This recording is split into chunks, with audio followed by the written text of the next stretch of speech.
పురుషోత్తమ వాసుదేవ జనార్దన శంఖచక్ర గదాధారి శ్రీనివాస గోవింద గోవింద. హరి ఓం. అందరికి ఈ మాస సత్సంగానికి విచ్చేసిన భక్తులందరికీ నా హృదయపూర్వక నమస్కారములు. ముందుగా ఆదిదేవునికి మన గురుదేవునికి నా సాష్టాంగ ప్రణామములు. గురువు గారు డాక్టర్ గారు మనకి ఇంతకు ముందే చెప్పారు, ఈ సంవత్సరం కిషోర భారతి కార్యక్రమము నాగమణి అమ్మగారి ఆధ్వర్యంలో చాలా చక్కగా నిర్వహించబడింది. పిల్లలు భగవద్గీత శ్లోకాలు కథలు ఎన్నో నేర్చుకున్నారు. వాటన్నిటినీ మీ ముందు ఇప్పుడు వాళ్ళు ఏవైతే నేర్చుకున్నారో మీ అందరికీ ఇప్పుడు చూపిస్తారు. పిల్లలందరూ మనం కూర్చునేటప్పుడు ఎలా కూర్చోవాలి?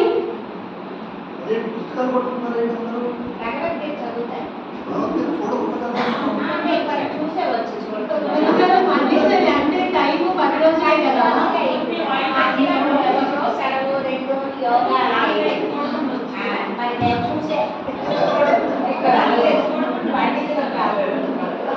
పిల్లలందరూ నిటారుగా కూర్చోవాలి.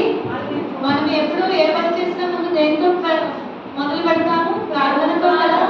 సో ముందు ఓంకారం చెప్తాము, తర్వాత ప్రార్థన శ్లోకాలు చేస్తాము. ఓకేనా? పిల్లలందరూ రెడీనా?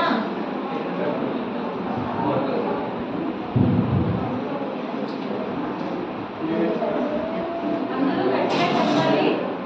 నిటారుగా కూర్చొని కళ్ళు మూసుకొని.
Show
రామాయణ మహాభారతాల నుంచి కథలు చెప్తారు.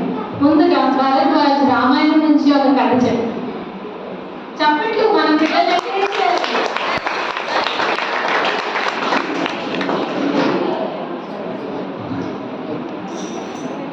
అందరికీ నమస్కారాలు. నా పేరు భరద్వాజ్. నేను ఈరోజు రామాయణం కథ చెప్పబోతున్నాను. అనగనగా ఒక ఊరు ఉంటుంది. ఆ ఊరి పేరు అయోధ్య. ఆ ఊరిలో పాలించే రాజు పేరు దశరథుడు. దశరథుడికి 3 భార్యలు, కైకేయి, కౌసల్య, సుమిత్ర. ఈ 3కి 4 భార్యలు, 4 పిల్లలు. రాముడు, లక్ష్మణుడు, భరతుడు, శత్రుఘ్నుడు. ఈ 4 కొంచెం పెద్ద అయిన తర్వాత విశ్వామిత్రుడు అనే ఒక ఋషితో అడవికి వెళ్తారు. అప్పుడు రాముడు, లక్ష్మణుడు బాణం ముగ్గురు రాక్షసులు వస్తారు. 3 రాక్షసుల్లో తాటికి అనే ఒక పెద్ద రాక్షసి, వాళ్ళిద్దరు కొడుకులు సుబాకుడు, మారీచుడు వస్తారు. సుబాకుడు పారిపోతాడు. మారీచుడు పారిపోతాడు. సుబాకుడు తాటికి ఏమొచ్చి చనిపోతారు. రాముడు, లక్ష్మణుడు బాణం వేసి చంపేస్తారు. అలాగే కొన్ని రోజులు పెద్ద అయిన తర్వాత రాముడు, లక్ష్మణుడు పెళ్లి చేసుకుంటారు. రాముడు భార్య సీత, లక్ష్మణుడు భార్య ఊర్మిళ. అలాగే 4 భార్యలను పెళ్లి చేసుకుంటారు. అలాగా దశరథుడు రాముడిని అడవిలోకి వెళ్ళమని ఒకటి పెడతాడు. అది రాముడు వెళ్ళకుండా రాముడు వెనకాల లక్ష్మణుడు, సీత కూడా వెళ్తారు. అలాగా సీతని రావణాసుడు తీసుకువెళ్తాడు. అప్పుడు రావణాసుడు తీసుకెళ్లి వెళ్ళే దారిలో జటాయు అనే ఒక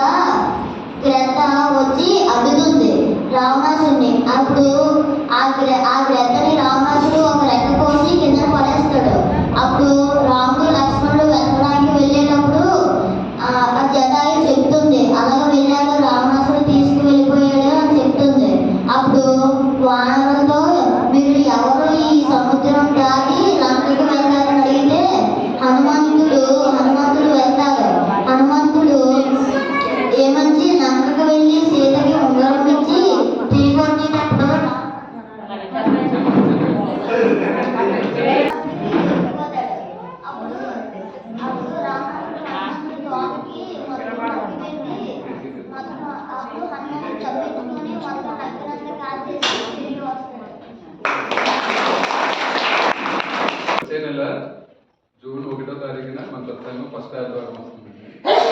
తర్వాత అది పెనగాడు వాళ్ళు మనకి ప్రసాదాన్ని అందిస్తున్నారు. ఆ తర్వాత ఒక్కొక్క అత్యంత ముఖ్యమైన విషయం ఏంటంటే జూన్ 19న పూజ దేవానంద స్వామి వారి జయంతి మనం ఆశ్రమంలో జరుపుకుంటాం. అది అందరం కలిసి చేద్దాం. దాన్ని ఎలా చేయాలి ఉదయం సాయంత్రం అనేది మనం ఒకసారి తర్వాత చూస్తారు. అది మనకి ఈ 2 కార్యక్రమాలు జూన్లో ఉంటాయి. జూన్ 1న మన సత్సంగం.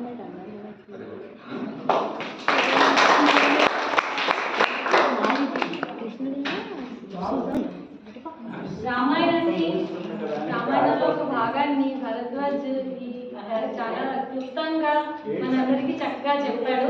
భరద్వాజ్కి మనం చెప్పండి.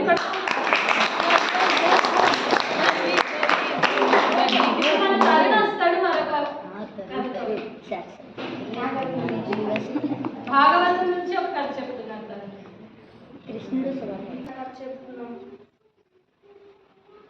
కృష్ణుడు సుధాముడు అనే ఇద్దరు స్నేహితులు ఉంటారు.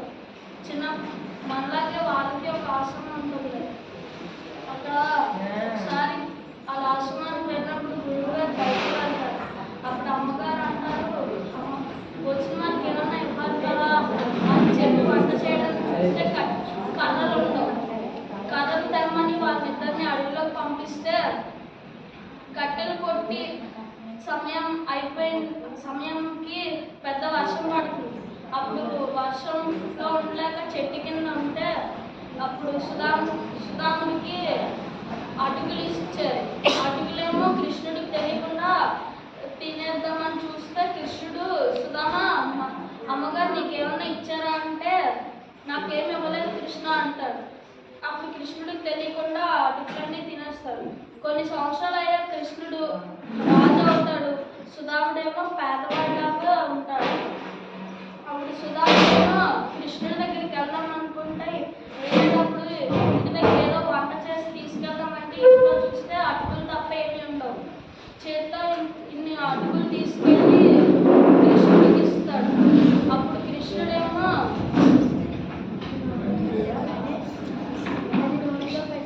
అప్పుడే గోల్డెన్ ధనము అనేది ఇస్తాడు.